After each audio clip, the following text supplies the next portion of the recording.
दवाई या मिठाई, वादी कश्मीर में अद्वियात का बेलगाम इस्तेमाल।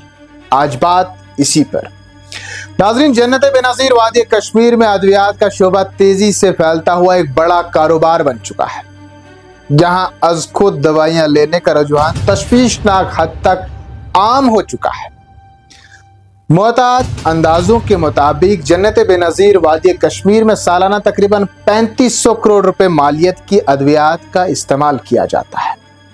Srinagar chemist and distributor association के मुताबिक एसोसिएशन से वाबस्ता जितने भी ताजर हैं वो साल में 1200 तक 1500 करोड़ रुपए का कारोबार करते हैं, जबकि गैर वाबस्ता दवा फरोश इससे भी ज्यादा तजारत में मुलविस है।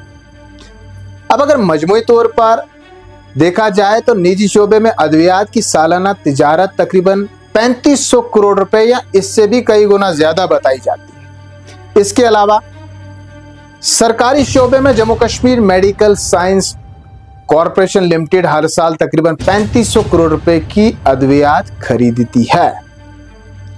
कौन खाता है, कैसे खाता है, क्या हो रहा है, जानने की कोशिश करें। अज़ खुद अद्वियात लेने का रुझान भी बेहद तशवीशनाक है। तहकीकाती मुतालात के मुताबिक सिर्फ वस्ती कश्मीर के 2 अजला श्रीनगर और बडगाम में अज़ खुद अद्वियात लेने वालों की शरह 90% पाई गई है। यानी कि कम से कम 90% ऐसे लोग पाए गए हैं जो किसी डॉक्टरी मशवरे के बगैर मुख्तलिफ बीमारियों के लिए अज़ खुद अद्वियात लेते हैं, और उनमें से 65% लोग मर्द पाए गए, जिसका मतलब यह है कि खवातीन के मुकाबले में ज्यादा मर्द खुद दवाइयों का इस्तेमाल करते हैं। ऐसा भी नहीं है कि खवानदगी इसमें कोई रोल अदा कर रही है और ज्यादा नाखवानदा लोग ही खुद अद्वियात लेते हैं, बल्कि तहकीक में पाया गया है कि पढ़े लिखे लोग ही ज्यादा खुद दवाइयां लेने के आदी बन चुके हैं।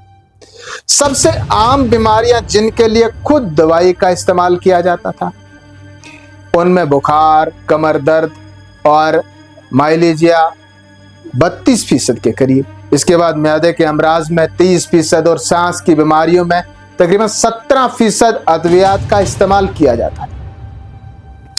इस्तेमाल होने वाली वो कौन सी दवाइयां हैं जो आम है?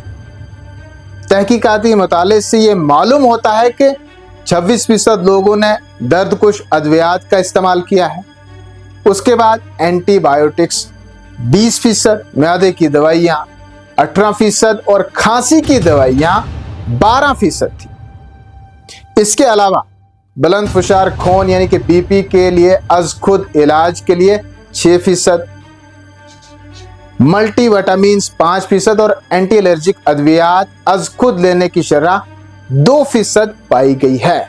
जरिया कौन? तहकीक से यह मालूम हो रहा है कि अक्सरियत 35% ने अद्वियात के डोज के बारे में जानने के लिए अपने अद्विया फरोश से मशवरा किया। 26% ऐसे लोग हैं जिन्होंने अपने दोस्तों और साथियों से, और 17% ने अपने खानदान के अफराद, और 18% ने दवाइयों के बारे में जानने के लिए गूगल यानी कि इंटरनेट पर सर्च किया है। सवाल ये पैदा होता है कि आखिर ऐसा क्यों? तो पता चलता है कि 35% ने वक्त बचाने के लिए खुद दवाइयां ली थी, जबकि 26% ने पैसा बचाने के लिए और 27% ने साबका तजर्बे की बुनियाद पर अज़ खुद अद्वियात लेने का फैसला लिया था। 10% ने खुद दवाई की मशक की क्योंकि उन्हें डॉक्टर के नुस्खे पर भरोसा ही नहीं था।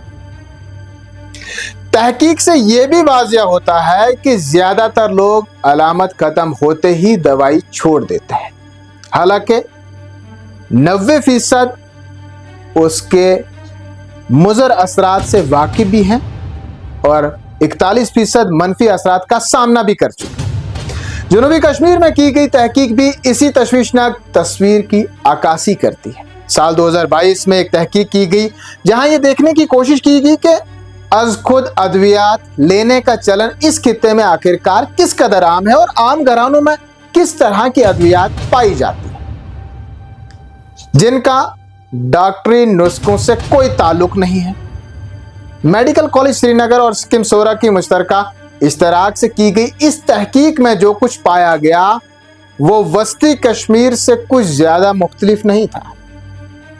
اس تحقیق میں پایا گیا کہ گھروں میں 60% ٹکیاں، 19% کیپسول، 15% دوا بوتلیں، 2% نیم ٹھوس ادویات، 1% انجیکشن اور 5% انہیلر ادویات شامل تھی جو کہ گھروں میں رکھی گئی۔ گھروں میں پائی جانے والی ادویات میں معدے کی دوائی سب سے زیادہ 14% اور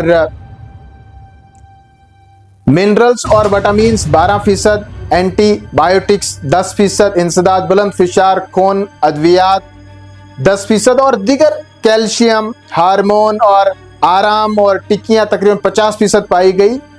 ان تحقیقاتی مطالعے سے واضح ہوتا ہے کہ کشمیر میں از خود ادویات لینے کا رجحان تشویشناک حد تک عام ہو چکا ہے اور حیرت انگیز طور پر اس میں پڑھے لکھے افراد پیش ہیں، جبکہ نیم خواندہ اور ناخواندہ طبقہ آج بھی ڈاکٹر پر اعتماد کرتا ہے۔